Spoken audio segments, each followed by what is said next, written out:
자, 오늘 도움 말씀 주실 분들 스튜디오에 나와 계십니다. 어쩌면 아기 예수님이 태어나신 구유에 가장 가까운 곳, 소외되고 가난한 이들이 있는 현장에서 일하고 계신 분들입니다. 자, 한국장애인단체 총연합회 정책협력실 이용석 실장님 나와 계십니다. 안녕하세요. 네, 안녕하십니까. 네, 실장님 감사드리고요. 또 이 서울특별시립 성공회 다시서기 종합지원센터 안재금 실장님도 나와 계십니다. 안 실장님 안녕하세요. 네, 안녕하세요. 네. 네, 반갑습니다. 네. 자, 두 분 왠지 이 선배님을 뵙는 듯한 마음 편안함과 든든함이 몰려오는데요. 자, 두 분 이렇게 뵈니까 마치 메시아가 태어나신 것을 가장 먼저 알아차렸던 목동들, 양치기들이 예수님을 제일 먼저 뵀는데 그런 느낌이에요. 코로나로 모두가 힘든 시간을 보내고 있지만 어쩌면 가장 외롭고 가장 힘든 분들을 위해 지금 고생하고 계십니다. 올겨울은 특히 거동이 아무래도 불편하신 장애인, 또 거리에서 겨울을 나야 하는 노숙인 분들에게는 그 어느 해 겨울보다 혹독할 것 같은데 두 분 어떻게 느끼고 계시는지 먼저 안 실장님 한 말씀 주시죠. 네, 우리 노숙인 선생님들한테 2020년 겨울은 그동안 살아오면서 한 번도 경험하지 못한 그런 혹독한 그런 겨울을 지금 맞이하고 있습니다. 마치 뭐 시베리아 벌판에 홀로 이렇게 생존하기 위해서 사투를 벌이는 느낌이라고 할까요? 네. 네.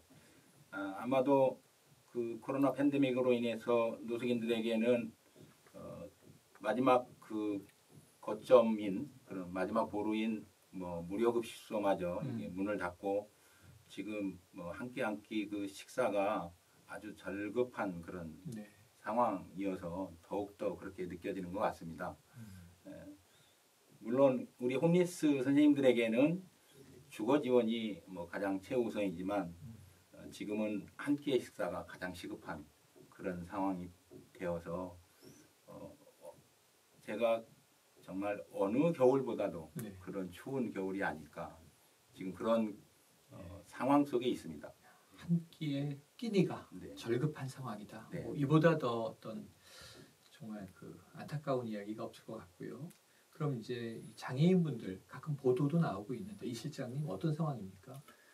네, 뭐 장애인분들은 뭐 늘 힘든 삶을 살고 있어요. 맞습니다. 우리 사회에서. 맞습니다. 그래서 최근에 들어서 이제 팬데믹 상황이 되고 나서는 일상조차도 제대로 누릴 수 없는 상태에 와 있습니다. 특히 이제 1차 때에 가장 먼저 우리나라에서 그러니까 코로나로 숨진 분이 정신장애인 분이시잖아요. 맞아요. 네, 그걸 시발점으로 해서 각종 시설 중심으로 해서 코로나가 창궐했을 때 정부는 그냥 단순하게 코비드 격리로 대처를 했습니다. 그래서 그리고 이제 앞으로 이제 또 6개월, 7개월 지난 상황인데 이제 3차 대유행이 시작되고 난 이후에도 여전히 시설에서 코로나 확진자가 나오면 또 코호트 격리를 하고 있고 그러니까 바뀐 게 없다는 얘기죠. 네. 6개월, 7개월 동안 거기에 대한 대비도 없었고요. 그러다 보니까 현재 시설에서 생활하시는 약 28,000여 명의 장애인분들은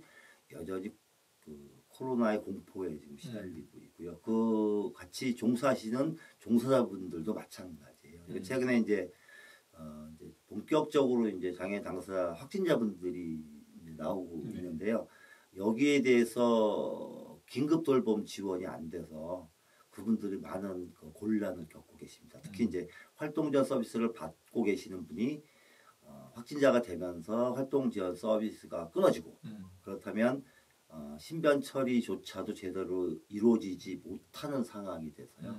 장애인 전용 병상이 필요한데 여전히 그 병상조차 확보되고 있지 못하는 상황이에요. 그래서 코로나 확진자가 되면 그저 자기 집에서 격리된 채 끊임없이 그 남은 병상이 나오기만을 기다리고 있는 상황이라서 이런 문제가 제대로 해결되지가 않은 상태로 지속된다 그러면 올해 코로나와 함께 견뎌야 되는 올해 많은 장애인분들이 매우 곤란한 상황에 처하게 되겠다. 네. 그래서 좀 우려스럽습니다. 네, 충분히 이해가 됩니다. 일반인도 지금 코로나에 확진됐다. 네, 비장애인분들. 예, 비장애인분들, 비장애인분들도 코로나에 확진됐다. 자가격리, 이 집안에서 생활치료하시오. 그러면은 여러 가지로 이제 불편함이 있는데 거동이 불편하시다면 얼마나 더 고통스러우실까 하는 생각이 드네요. 이 두 분 같이 다 힘드셨을 텐데요. 어떤 장면이 지금 기억나세요? 이 실장님? 뭐 아, 1년 실장님. 중에 계속해서 뭐 이게 그 상황들이 지속돼서 잠시도 저희가 긴장을 풀어본 적이 없습니다. 그래서 늘 긴장 속에 좀 살아와서 예,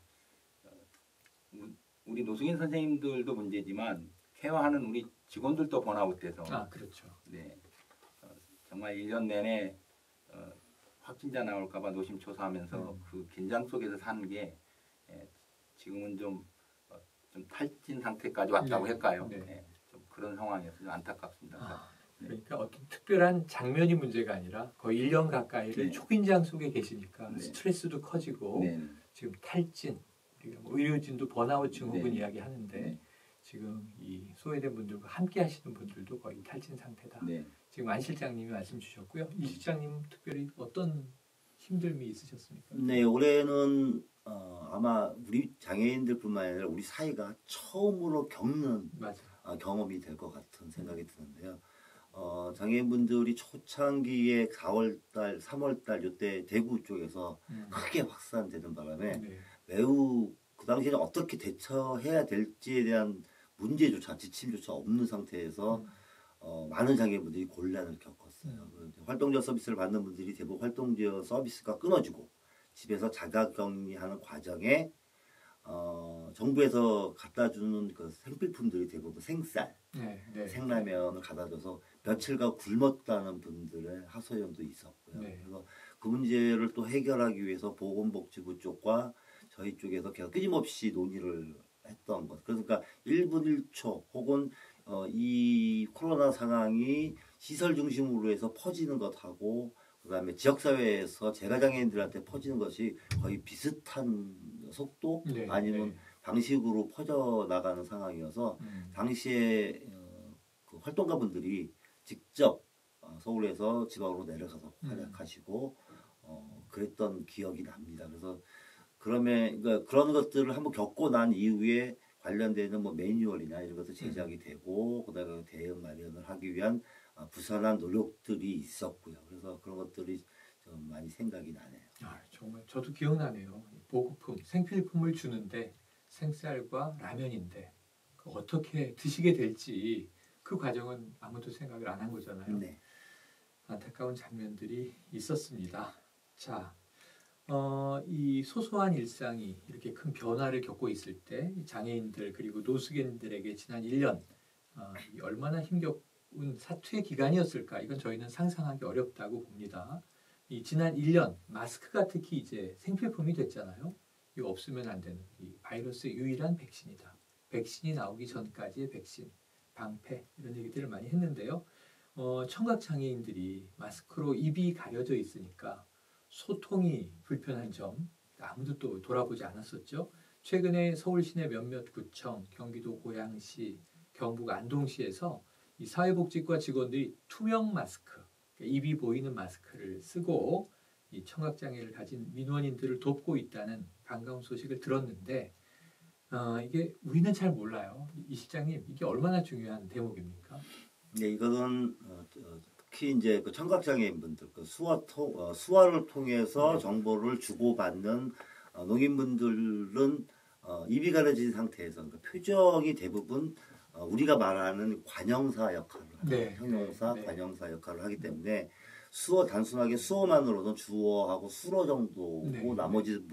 나머지는 수소통역사의 표정에 의해서 전달이 되거든요. 근데 이러한 상황을 모르는 상태에서 마스크가 강요가 되면 실제로 오히려 감염병의 문제보다도 오히려 더 위험한 상황에 처해질 수 있다는 거.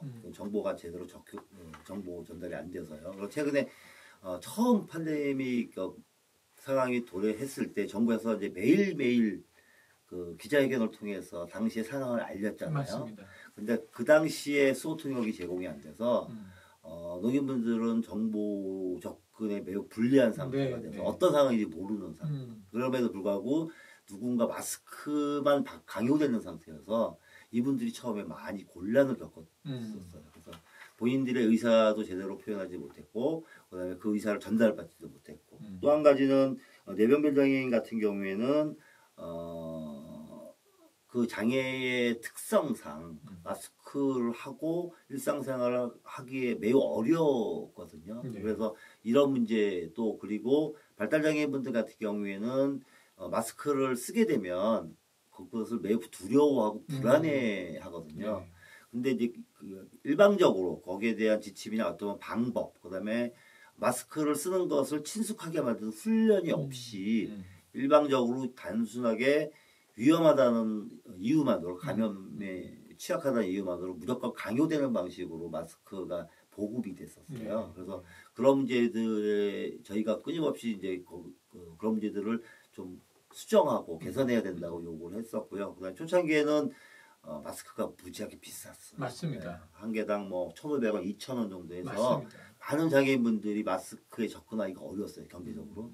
그래서 저희 한국장애인단체 총연합회는 당시에 장애인 재단하고 그다음에 사회복지 공동모금회에 기부를 받아서 약 한 10만 매 정도의 마스크를 한 지역에다가 보급하는 사업을 처음에 시작을 해서 마무리 졌고요. 그런데 최근에는 많은 다양한 각계각처에서 마스크를 기부하는 상황이 많이 와서 그나마 요즘에는 그래도 장애인분들이 마스크에 대한 마스크를 소비하는데 많은 부담을 좀 덜고 있는 상태라서 그나마 다행입니다.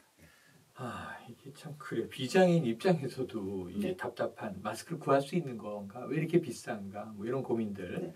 또 이걸 뭐 빨아서 써도 되는 거냐? 이틀 써도 되는 거냐? 말들이 많았잖아요. 그렇죠. 이게 정리돼 나가는데 지금 말씀 듣고 보니까 이 각각 좀 이 특수한 장애 상황이 있는 분들은 마스크를 쓰는 것 하나도 굉장히 좀 어려운 일이었던 것이었네요. 그러면 이제 이 대목에서 또 이 노숙인들 문제도 궁금한데요. 안 실장님이 지금 이분들에게도 마스크가 지급이 되고 있습니까? 네, 지금 현장에서 기부받은 마스크를 매일 한 매씩 지급을 하고 있고요. 네. 조금 전에 이제 청취자분들 사연을 쭉 들었지만 네. 3월의 상황은 사실 장애인, 뭐 노숙인, 뭐 비장애인 할 것 없이 상황이 뭐 거의 맞습니다. 아수라장이었습니다. 처음 겪는 네, 일이었고. 마스크는 지금 되돌아보면 전혀 대비가 없었던 3월의 마스크 상황이 최악 대란 상황이기 때문에 이렇게 불렀었죠. 네. 이제 그러면서 정부가 공적 마스크로 이제 돌리면서 이제 조금씩 뭐 회복이 됐었는데요. 저희도 4월 10일에 마스크가 처음으로 지급이 됐습니다. 그러니까 그 전에는 저희가 이제 후원금이나 이런 걸 가지고 구입해서 뭐 드렸었고요. 다만 그때 기억나는 것은 그 와중에도 손수 마스크를 이렇게 만들어서 기부해 주신 분들이 몇 분 계셔서 얼마나 감사했던지요. 저희가 이제 4월 15일쯤으로 기억하는데요. 이제 그때 처음으로 공적 마스크가 저희한테 이제 지급이 돼서 이제 그때부터 일주일에 뭐 3장씩 뭐 이렇게 드리기도 했고 지금 10월 이후에는 마스크가 이제는 공급이 넘쳐서 네, 이제 여기저기 기부가 많이 들어와서 매일 이제 한 장씩 또는 원하면 다 드리고 있습니다. 지금 현재는. 자, 네. 마스크는 네. 그의 부족함은 없어졌다. 네, 현재는 그렇습니다. 다행이네요. 네. 자, 이 최근에요. 코로나19 확진 판정을 받은 중증 장애인 두 분이 네. 이 생활 지원이 가능한 병상이 없어서 네. 이 심각한 위험에 놓여 있다. 이런 보도가 나온 바 있습니다. 네. 이 집에서는 물론이고 병원에 가서도 비장애인들보다는 훨씬 더 큰 어려움을 겪을 수밖에 없는 상황인데요. 정부에서 지금 이러한 일에 대한 대책이 좀 나오고 있습니까? 네, 그분이 제가 아는 분이에요. 네, 제가 아는 네. 첫 번째 그분은 근육장애인 분이시고 전체 상지 하지를 다 이용을 못하셔서 전동 휠체어를 이용하시는 분이거든요. 근데 그분이 처음에 확진 판정을 받고 난 다음에 정부와 서울시의 대처가 매우 미흡했어요. 그래서 그분이 활동지원 서비스를 받고 있는데 활동지원이 끊어지고 그리고 무작정 집에서 기다리라고만 하고 있는 상태라서 그날 당일날 아침, 점심, 저녁을 굶는 상태가 됐고 신변 처리가 불가능해진 상태가 되었거든요. 그래서 서울의료원 쪽이나 이쪽에다 계속 연락을 해봤지만 뾰족한 대책을 마련해 주지 않아서 결국은 그 분의 아내분이 그 방역복을 입고 같이 이제 생활을 도와줬던 기억이 납니다. 추후에 이와 관련해 가지고 이제 방송에서 매체에서 나오고 저희도 계속 항의를 하고 전화해서 거기에 대한 대책을 마련해 달라. 긴급 돌봄 지원이 필요함에도 불구하고 이렇게 일방적으로 그냥 방치해 두는 것이 옳은가에 대한 문제를 끊임없이 요구를 했었어요. 그래서 최근에 들어서 서울시에서는 확진자에 대한 장애인 확진자에 대한 24시간 돌봄을 지원하겠다 발표를 어저께 다행히 하게 되었고요. 최근에 이제 그럼에도 불구하고 가장 걱정스러운 것은 장애인 확진자분들이 이용하기 쉬운 병상이 아직 한 개도 마련되어 있지 않아요. 그래서 이 문제를 현재 지금 보건복지부와 그다음에 국회 그리고 뭐 국립재활원 쪽하고 이제 아마 소통을 하고 있는 걸로 알고 있는데요.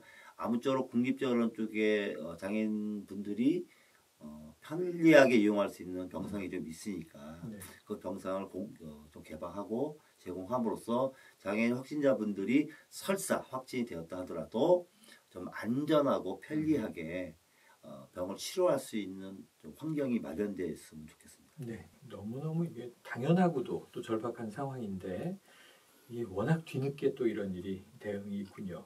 자, 보건복지부는 이 장애인 확진자의 경우 24시간 돌봄 지원이 가능하도록 조치했지만 이 활동 지원사와 병원에 강제할 수는 없다. 지금 이런 입장이라고 하는데 그럼 결국 장애인은 병원에서 지금 소외되고 있는 것이 현실이군요. 그렇죠. 그러니까 6월 달에 보건복지부가 발표한 매뉴얼이 있습니다. 장애인 장애인 감염병 예방 매뉴얼이요. 네네. 근데 그 당시에도 계속 논란이 있었는데요. 확진자에 대한 내용이 없어요. 그러니까 뭐랄까 의심자에 대한 매뉴얼 중심으로만 내용이 담겨 있고 장애인이 확진되었을 때는 어떻게 본인들이 대처하고 병원이나 아니면 지자체가 대처할 수 있는지 여부의 내용이 전혀 빠져 있어서 이 문제를 처음에 저희가 요구를 했었어요. 이걸 어떻게 할 것인지. 또 한 가지는 초창기에 장애인 시설 중심으로 해서 퍼졌을 때 대부분 다 코호트 격리를 했잖아요. 맞습니다. 그렇게 좀 잔인할 정도로 코호트 격리 방식으로 가서 이거 문제 있다. 그래서 그 안에는 어떻게 임시거처를 마련하고 매뉴얼 안에는 그다음에 1인 1병실 중심으로 해서 분리해서 대처하겠다라고 매뉴얼이 되어 있는데 SRC하고 그다음에 라펠로집 사태가 불거졌을 때도 똑같이 코호트 격리를 했어요. 그러니까 그렇다면 정부가 저희한테 마련했다고 얘기하는 그 매뉴얼은 도대체 어디가 있는가? 그렇게 손쉬운 방식으로 코호트하게 된다면 시설 내에 있는 분들에 대한 불안감 그리고 거기에 종사자분들 같이 이제 격리가 되잖아요. 이분들은 또 끊임없이 그런 일자리를 놓게 되게 무서워서 본인들이 이런 문제가 계속 발생하면 거기에 또 공백이 생기잖아요. 돌봄 공백이. 그래서 이게 계속 이렇게 되면 안 된다. 그래서 저희가 계속 그런 관련해서 요구를 하고 있었습니다.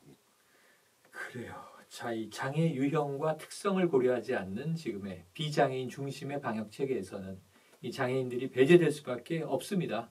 지금 들으신 바대로인 것 같습니다. 코로나19 확산세가 이어지고 있는 만큼 사회적 약자인 장애인들이 보다 안정적으로 이 위드 코로나 시대를 살아갈 수 있는 기반이 빨리 만들어져야 할 것 같습니다. 이 장애인 환자들에 대한 대책 시급하고 더 이상 미룰 수 없는 문제고요. 아까 말씀하신 대로 이것은 지자체, 중앙정부, 방역당국, 국회 모두 나서야 할 상황으로 보여집니다.